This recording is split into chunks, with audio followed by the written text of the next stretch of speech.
आपके घर के फाउंडेशन से लेके प्लिंथ लेवल तक कुछ ऐसी गलतियां हैं जो कि आपको आपका घर बनाते समय बिल्कुल भी नहीं करनी है। इससे होगा ये कि आपका घर कमजोर रह सकता है या फिर आगे चल के आपको दिक्कतें हो सकती है। अब जब भी आप घर का काम शुरू करते हो तो ऐसी चीजों के बारे में आपको शुरुआती वक्त में पता नहीं होता है, पर जब आपको आगे चल के पता चलता है तो देर हो सकती है। तो इसीलिए इन चीजों के बारे में जरूर जान लीजिए। इस हिसाब से अगर आप अपने घर का काम करते हो तो डेफिनेटली अच्छे क्वालिटी के साथ आप अपने घर का काम फाउंडेशन से लेके प्लिंथ लेवल तक अच्छे क्वालिटी के साथ बना सकते हो। तो दोस्तों, जब भी बात आती है घर बनाने के पहले स्टेप की तो वो आ जाता है एक्सकेवेशन यानी कि खुदाई। जब भी एक्सकेवेशन करने की बात आती है तो सबसे पहली गलती लोग ये करते हैं कि एक्सकेवेशन जो है वो काफी कम प्रमाण में करते हैं। यानी कि बहुत सारे ठेकेदार उनके फायदे के चलते आपको ये सजेस्ट करते हैं कि आपको ज्यादा गहरी खुदाई करने की जरूरत नहीं है, 2 या फिर 3 फीट तक खुदाई सफिशिएंट रहेगी। पर यहाँ पर आपको एक्सकेवेशन करते समय सबसे पहली चीज तो ये ध्यान में रखनी है कि आपकी जो फुटिंग होती है वो हार्ड स्टार्टा के ऊपर रेस्ट होनी चाहिए। यानी कि जहां तक आपको हार्ड स्टार्टा लगता है वहां तक आपको खुदाई करनी चाहिए, या फिर अगर आप चाहो तो कम से कम 4 से लेके 5 फीट तक आपके गड्ढों की गहराई होनी चाहिए। या फिर एक सिंपल चीज आप कर सकते हो, आपके आसपास के जो घर होंगे उनके लिए एक्सकेवेशन की गहराई कितनी ली है उस हिसाब से आप अपने गड्ढों की गहराई ले सकते हो,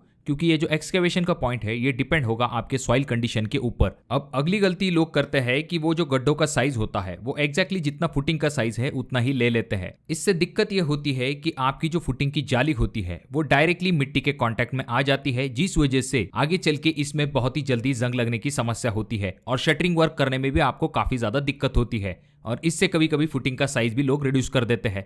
तो आपको ये ध्यान में रखना है जितना आपका फुटिंग का साइज है उससे थोड़ा सा गड्ढा जो है वो बड़े साइज का होना चाहिए, जिससे कि आपको सरिये में क्लियर कवर मिल सकता है। आपका सरिया जो है वो मिट्टी के कांटेक्ट में नहीं आएगा। प्रॉपर तरीके से शटरिंग वर्क और कंक्रीटिंग वर्क करने में आपको काफी आसानी होगी। अब अगली गलती यह होती है कि लोग फुटिंग कास्ट करने के बाद जो कॉलम कैप कास्ट कर लेते हैं उसके बाद डायरेक्टली दीवारों का काम जो है उसे स्टार्ट कर देते हैं जमीन लेवल के ऊपर। इसके लिए नीचे थोड़ी सी पीसीसी की जाती है और डायरेक्टली आपके दीवार को उठा लिया जाता है। अब इस तरह से दीवार बनाने का नुकसान ये होता है कि प्रॉपर बॉन्डिंग आपके कॉलम के साथ इस दीवार का नहीं होता है, साथ में कोई फर्म या फिर सॉलिड बेस आपके दीवार को नीचे के तरफ से बिल्कुल भी नहीं होता है, जिस वजह से आगे चल के अगर पानी की वजह से या फिर बाकी कारणवश आपकी जो दीवार के नीचे की जमीन है वो अगर धंस जाती है तो ये दीवार जो है वो भी नीचे के तरफ धंस जाएगी, जिससे कि आपको दीवार के ऊपर क्रैक तो दिखाई देगा पर अंदर के तरफ आपने जो प्लिंथ के अंदर फिलिंग मटेरियल भरा है, मुरुम हो या फिर बाकी चीजें हो, तो वो इस गैप में से बाहर के तरफ आ सकता है, जिस वजह से आपकी जो प्लिंथ है वो पूरी तरह से खोखली बन जाएगी और आपकी फर्श जो है वो नीचे के तरफ धंस सकती है, आपको दीवारों के ऊपर क्रैक दिखाई दे सकते हैं। तो आपको ऐसी गलती बिल्कुल भी नहीं करनी है। जब भी आप फुटिंग का काम करते हो उसके बाद में इस तरह की कैप को कास्ट करते हो और जमीन लेवल पे आते हो तो आपको जमीन लेवल के ऊपर एक बीम देना है, जिसे कि हम ग्राउंड बीम कहते हैं। ये जो ग्राउंड बीम होता है खास करके आपके घरों के आउटर को दिया जाता है, यानी कि जो बाहरी दीवारें हैं या फिर आप ऐसा कह सकते हो कि जो बाहरी आउटर के कॉलम होते हैं उन्हें कनेक्ट करने का काम ये ग्राउंड बीम करता है। ये जो आउटर के ग्राउंड बीम होते हैं इसके नीचे ईंटों का सिर्फ एक लेयर दिया जाता है जो कि शटरिंग वर्क के लिए होता है, क्योंकि डायरेक्टली जमीन के ऊपर बीम को कास्ट नहीं किया जाता है, क्योंकि इसकी वजह से कंक्रीट के अंदर का पानी जो है वो नीचे की तरफ बह जाएगा, बीम का प्रॉपर साइज नहीं बनेगा। तो इसीलिए नीचे के तरफ से एक ईंटों का लेयर दिया जाता है, उसके ऊपर ये ग्राउंड बीम बनाया जाता है और कुछ जगह पर ईंटों के 2 लेयर भी इस बीम के नीचे दिए जाते हैं। अब दोस्तों, जो बीम बनाया जाता है वो कॉलम से काफी सॉलिडली कनेक्ट होता है और इसके ऊपर जब आप दीवार बनाते हो तो उसके नीचे आपको बीम का एक प्रॉपर और बहुत ही स्ट्रांग सपोर्ट मिलता है, जिस वजह से आपकी ये जो ईंटों की दीवार है वो धंसने का सवाल पैदा नहीं होता है। तो इसीलिए बाहर के तरफ आपको ग्राउंड बीम देना काफी ज्यादा जरूरी होता है। और फिर उसके ऊपर आप जो है अपना ब्रिक वर्क कर सकते हो। 3 फीट हाइट के ऊपर आप जो है डीपीसी यानी कि जिसे डैम्प प्रूफ कोर्स कहा जाता है उसका एक लेयर दे सकते हो, जिससे कि डैम्पनेस जो है वो जमीन से होती हुई ऊपर के दीवारों तक ना जा पाए। और कुछ जगह पर ऐसी सिचुएशन होती है कि जो प्लिंथ की हाइट होती है वो काफी ज्यादा लेनी पड़ती है ग्राउंड लेवल से, यानी कि 5 या फिर 6 फीट हाइट तक आपको जो प्लिंथ की हाइट है उसे लेना पड़ता है, क्योंकि रोड लेवल से बाकी की जमीन जो है वो नीचे की तरफ होती है। तो ऐसे में आपको आउटर में ग्राउंड बीम तो देने हैं पर 6 फीट या फिर आपकी जो 5 फीट हाइट है वहां पर आपको आपका प्लिंथ बीम देना है, जिससे कि डबल स्ट्रेंथ यहां पर मिल सकती है। क्योंकि इतनी बड़ी जब हाइट हो जाती है और उसके अंदर आप जब फिलिंग मटेरियल भरते हो, ऐसे में ग्राउंड बीम नीचे की तरफ रह जाता है, जिस वजह से ऊपर की तरफ फिलिंग मटेरियल जब आप भरते हो तो आपकी दीवारें बाहर की तरफ बेंड हो सकती है। तो इसीलिए अच्छे तरीके से टाई होने के लिए आप ऊपर की तरफ भी एक प्लिंथ बीम दे सकते हो, पर इसके लिए आपके प्लिंथ की हाइट ज्यादा होना जरूरी है। अब दोस्तों रही बात अंदरूनी बीम की, तो एग्जांपल के लिए अगर आपके प्लिंथ की हाइट 3 फीट तक है और आपने आउटर में अपने ग्राउंड बीम दे दिए है, तो अंदरूनी बीम जो है उसकी हाइट आप थोड़ी सी ऊपर की तरफ ले सकते हो। अब इसके बाद आपको नेक्स्ट चीज जिसके तरफ ध्यान देना है कि जो कोई भी आपके प्लिंथ बीम है या फिर ग्राउंड बीम है, तो वहां पर आपको डेवलपमेंट लेंथ देना काफी ज्यादा जरूरी है। बहुत सारी जगह पर जो ठेकेदार होते हैं वो अपना काम बचाने के चक्कर में डेवलपमेंट लेंथ नहीं देते हैं, जो कि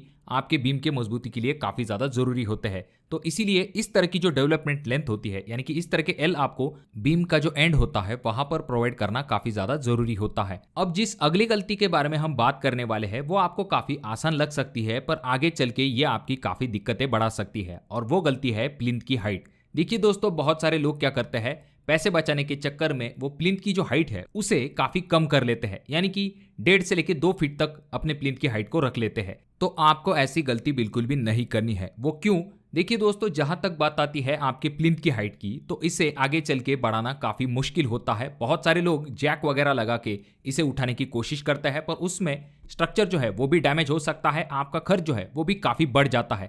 तो इसके लिए आपको ये गलती बिल्कुल भी नहीं करनी है। आपको कम से कम अपने प्लिंथ की जो हाइट है उसे 3 फीट या फिर उससे ज्यादा ले लेना चाहिए। अगर आप प्लिंथ की हाइट कम कर लेते हो तो इसके कुछ नुकसान होते हैं, जैसे कि आसपास जब आपके काम होता है, रोड का काम होता है, तो इस वजह से आसपास की जो जमीन लेवल है वो हमेशा थोड़ी थोड़ी करके ऊपर की तरफ आती रहती है, जिस वजह से 10-12 साल बाद आपका घर जो है वो रोड लेवल तक आ जाता है। इससे होता यह है कि जब भी बरसात का पानी आता है वो डायरेक्टली आपके घर के अंदर भी घुस सकता है। तो ये सबसे बड़ा नुकसान होता है। उसके बाद जाकर लोग ये सोचते हैं कि हम जैक लगा लेंगे और घर को उठा लेंगे। तो देखिए दोस्तों, ये चीजें बहुत ही मुश्किल होती है, इसमें बहुत सारा नुकसान होता है और खर्च ज़्यादा होता है, और जैसे कि मैंने आपको कहा कि स्ट्रक्चर डैमेज होने के चांसेस भी काफ़ी बढ़ जाते हैं। तो इसीलिए शुरुआत में ही अगर पॉसिबल है तो 2-3 लेयर देने में ज़्यादा आपको पैसे खर्च भी नहीं होंगे, पर आगे चल के बहुत सारी दिक्कतों का सामना आपको नहीं करना पड़ेगा। प्लिंथ की हाइट अगर आप कम रख लेते हो तो इससे आगे चल के आपकी जो ड्रेनेज लाइन है उसकी लेवल कम रह जाएगी, और जो मेन गटर लाइन है उसकी लेवल अगर ऊपर चली जाती है तो ऐसे में पानी जो है वो ग्रेविटी की वजह से उस गटर तक नहीं पहुंच पाएगा, जो कि बहुत बड़ी दिक्कत हो सकती है। तो दोस्तों, इसीलिए प्लिंथ की हाइट आपको कम से कम 3 फीट तक रखनी चाहिए। उसके बाद अगली गलती जो कि लोग करते हैं उसमें होता यह है कि प्लिंथ लेवल से आपके जो कॉलम के सरिये निकले हुए होते हैं उनका जो लैपिंग होता है वो गलत जगह पर किया जाता है, गलत तरीके से। यानी कि कॉलम को जो जॉइंट दिया जाता है, एक सरिये से दूसरा सरिया कनेक्ट किया जाता है, तो वो आपको गलत जगह पर नहीं करना है। बहुत सारी जगह पर ऐसा देखा जाता है कि जो प्लिंथ होती है उसके ऊपर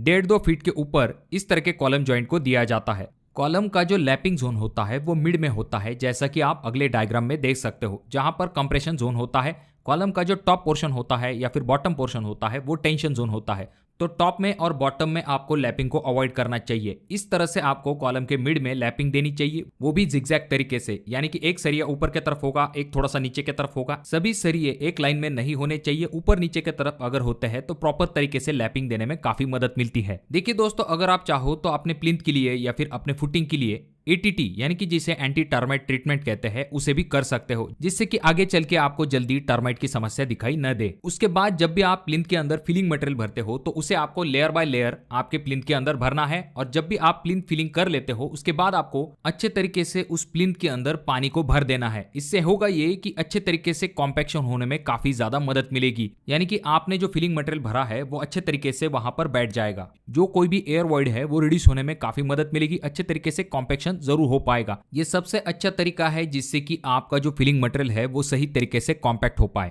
जब ये अच्छे तरीके से सूख जाएगा उसके बाद जाकर आपको प्लेट कॉम्पैक्टर की मदद से अच्छे तरीके से कॉम्पैक्शन जरूर कर लेना है। उसके बाद जाकर आपको सूलिंग और PCC को कर लेना है। तो इन चीजों के तरफ जरूर ध्यान दीजिए जब भी आप अपने घर का एक्सकेवेशन से लेके प्लिंथ लेवल तक काम करने वाले हो। बाकी अगर आप फाउंडेशन के बारे में डिटेल में जानना चाहते हो तो उसकी हमने एक सेपरेट वीडियो बना के रखी है, जिसमें कि हमने बात की है कि किस तरह से आपके घर का फाउंडेशन आप मजबूत बना सकते हो। आई बटन या फिर एंड स्क्रीन में मैं उस वीडियो की लिंक दे दूंगा, चाहे तो आप उस वीडियो को भी देख सकते हो। अगर आपके कोई सवाल है तो कमेंट जरूर कीजिए। अगर आपकी कमेंट इंटरेस्टिंग होती है तो उस टॉपिक के ऊपर मैं वीडियो बनाने की जरूर कोशिश करता हूँ। वीडियो अगर आपको अच्छा लगा हो तो जरूर इसे लाइक कर दीजिए। बहुत ज़्यादा ही अच्छा लगा हो तो अपने दोस्तों के साथ जरूर शेयर कीजिए। और ये जो तीनों वीडियो है इनमें से कोई एक वीडियो आपके जरूर काम में आ सकती है।